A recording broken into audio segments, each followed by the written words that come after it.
Hi, this is Keith Schneider, CEO of MarketGauge.com, and this is June 26, 2016 edition of Market Outlook. So, quite a bit of volatility in the markets after the Brexit exit, and let's get into the charts right away and see what they're telling us.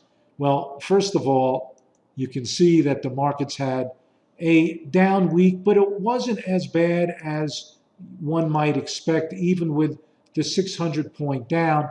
I mean, look, we ended up with the week down. You can see 1.5% to 2%. We've certainly suffered more pain than that, but it was pretty nasty considering where we started from on Friday. Now, what I had mentioned last week that was of particular note was that we were under distribution. So you can see Friday distribution days across all of the key indices. And the fact is that we now have 4 distribution days in both the NASDAQ, the S&P 500 and the Russell 2000. So both of those demonstrating some pretty good distribution with the Dow on the cusp.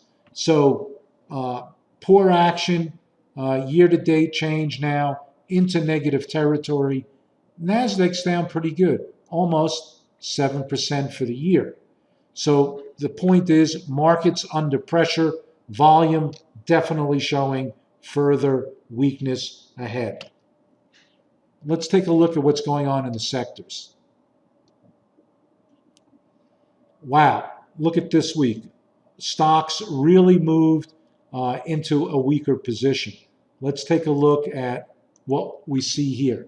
Obviously, with all of these lights lining up, everything pretty much across the board had their phases weaken, right? So we moved into warning phases in several instruments, and even worse, distribution in others. So this was an important technical breakdown based on phase.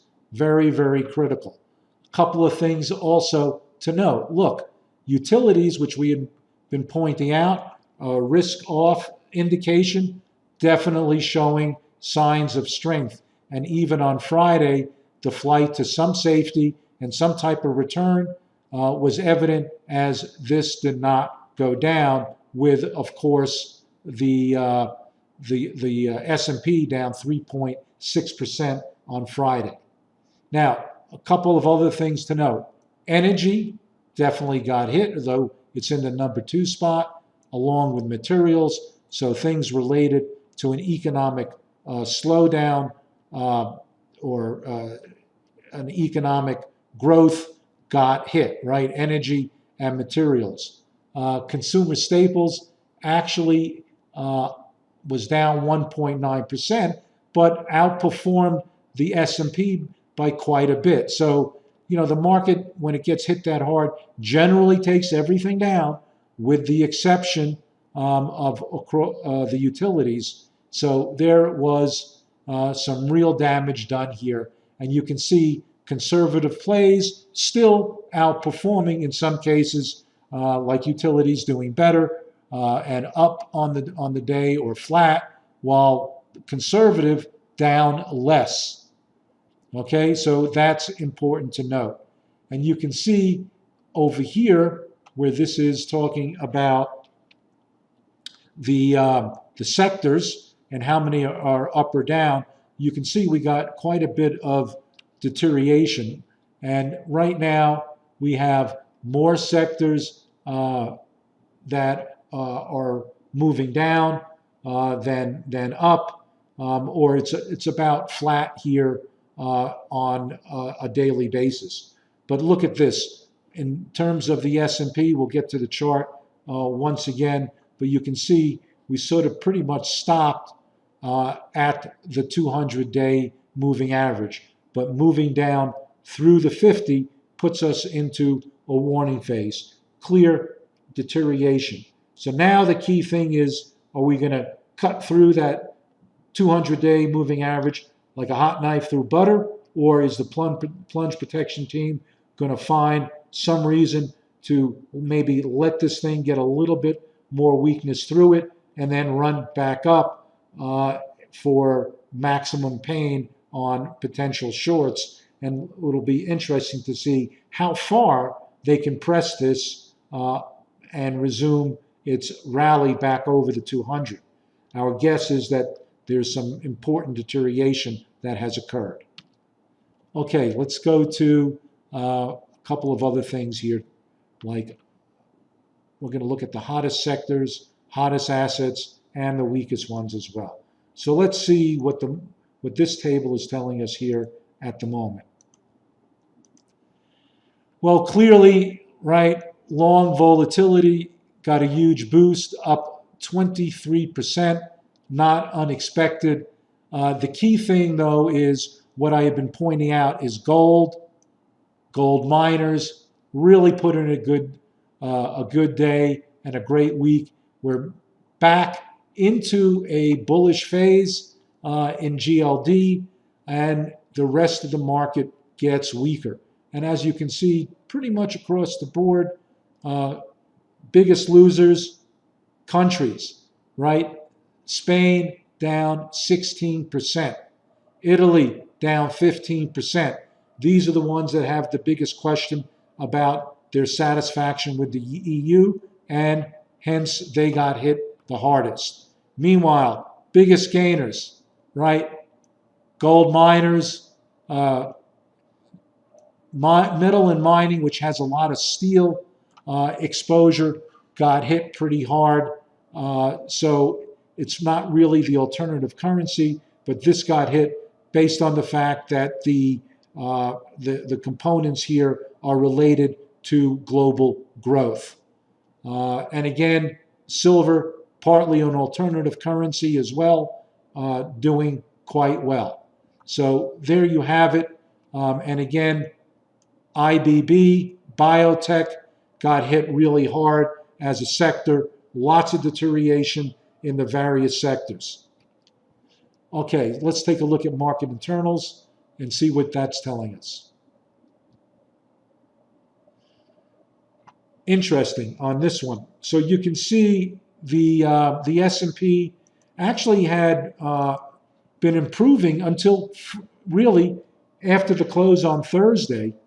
But one thing is that we got a bit overbought and has backed off. And of course, the resultant sell-off here. So in the McClellan oscillator, right, this sort of midpoint here is critical. We dropped through the midpoint. We had been looking a little bit better. There was improvement.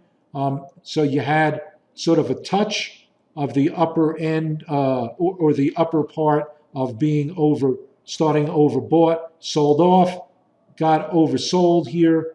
You had that nice rally, and of course, all negated with this Brexit vote, and things are definitely now favoring more downside momentum, and the market internals show that potentially there's a lot more to go on the downside as well. So interestingly enough, the market internals here not showing markets already oversold, even with that massive sell-off on Friday. So that's interesting to note. So certainly you wouldn't say that we've hit climactic levels on the downside, so plenty of room to move there. And again, with the plunge protection team, and you know central bankers are in there trying to find support, you're going to have to really stay frosty. This is a trader's market for sure. I mean, short-term trading for sure. All right, let's take a look at our next chart. This is the NASDAQ, the composite.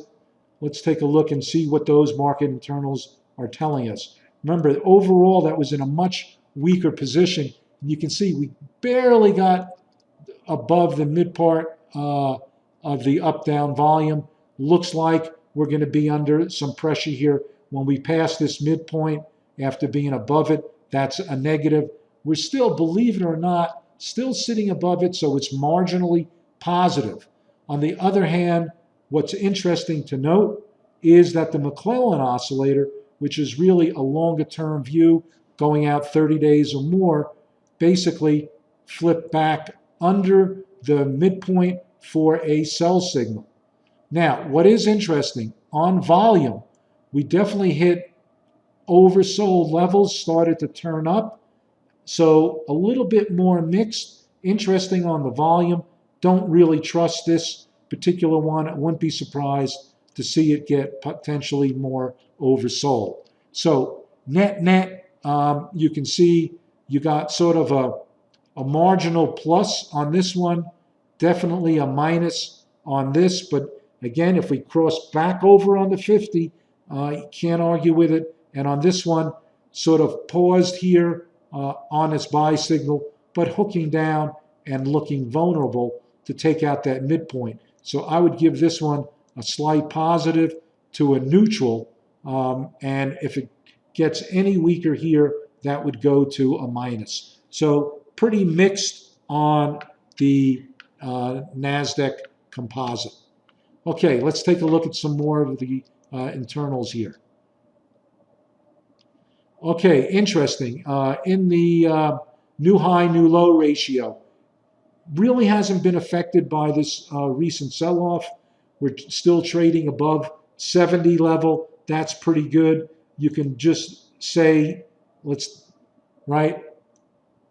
certainly above here, very bullish, slightly degraded with it coming off of this really upper bound here, but still positive. We really want to see this thing for a bona fide sell signal get below 70. And it is not there yet, although obviously that sort of hook down and trend down needs to be watched. Nothing to ascertain on this particular indicator as of yet, still in positive territory. Let's go to same chart in the Qs. Completely different story here. So Qs, as we know, weaker, and it's also demonstrated. You can see we got above this 70% level, turned back down, and that was a pretty good signal. So NASDAQ, definitely a minus here. Okay, so NASDAQ weaker, and in this particular internal reading, NASDAQ new high, new low ratio, definitely showing signs of stress. Let's go to our next chart. This is the VIX. As you can see, we certainly have hit panic levels. Now, the thing is about panic levels, they can get even richer. It's hard to know. Obviously, in panics, they're all different levels. We're definitely in panic mode, well above the outer Bollinger Band. We're above the 200-day moving average. The 50 is working its way up. Volatility looks like something that is now setting in here, and basically we're going to be in a more volatile environment. Obviously, if we can work back in under the upper Bollinger Band, that might tell you at that point that the rally in volatility is over, indicating a possible climax sell-off is in the works. But meanwhile, it's still in play. This is what I would call a negative for the market. Volatility increasing, looking like it still can increase, although you are hitting extreme levels with it being outside of the Bollinger Band. And again, in this type of market environment, which is pure emotion, fear and greed, these levels can really continue to move and blow out way beyond what most players think and catch a lot of the short option players off guard. So it'll be interesting to see what happens. Plunge Protection knows about this and will probably work to manipulate this to the maximum pain for speculators.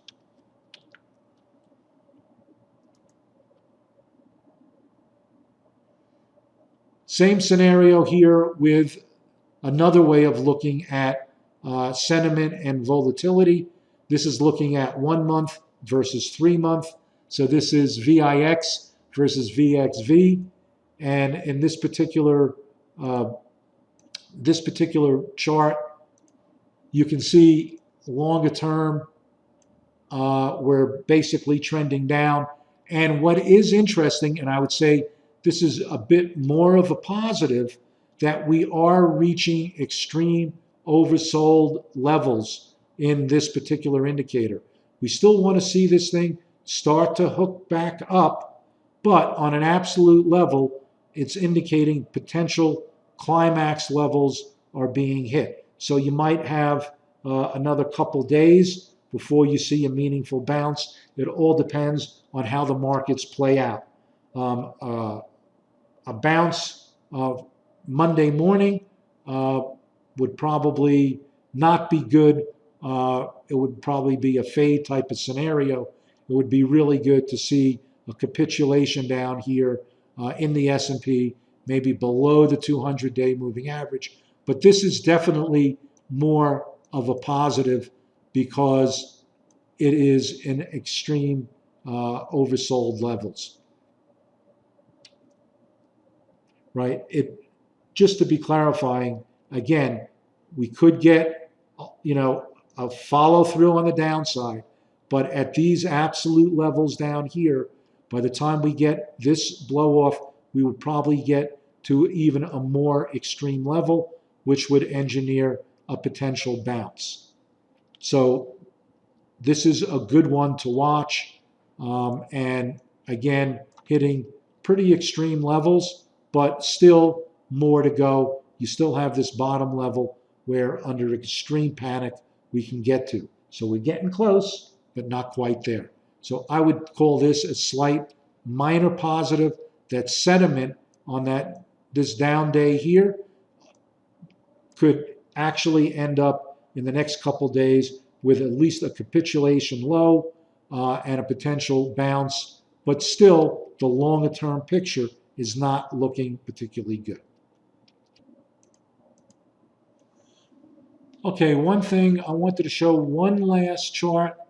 This is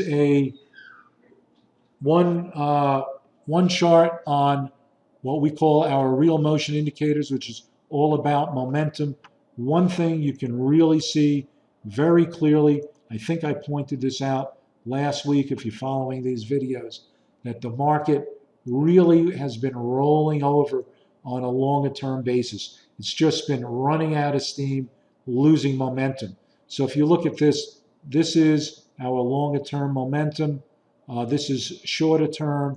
These are on weekly charts, right? So this is based on a 50-week here, a 200-week here, which coincides with about half of an economic cycle.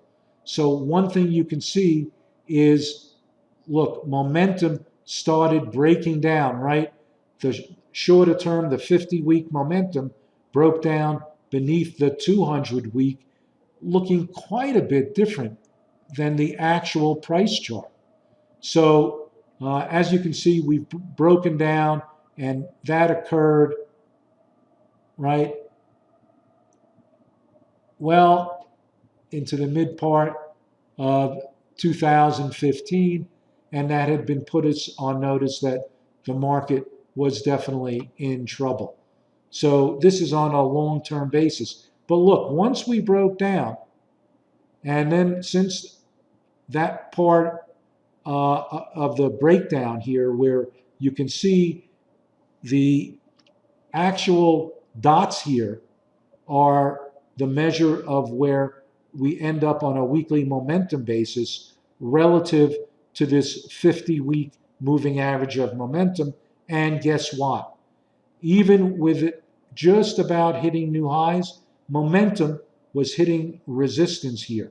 So it's interesting to see the fact that our momentum charts sort of classically worked, and the massive sell-off on Friday basically now puts this chart really in gear. One thing we were prepared for is if the Brexit did not happen, that there might have been a real reversal here in the global economy.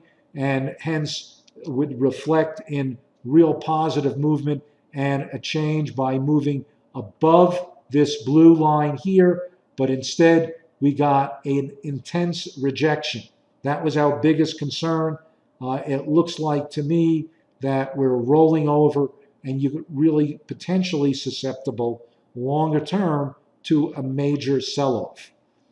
In the interim, as you know, the market internals are such that we could get a potential short-term blow-off, a technical bounce, and then the forces here, the forces of physics and momentum, putting pressure on the market overall, looking out longer term.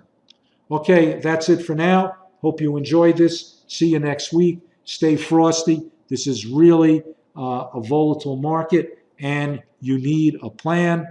You need to understand how to assess, really short-term risk. Don't forget, we've got a bunch of different models and help for this. Don't be shy. Give us a call if you need some help navigating through these difficult times. Thanks.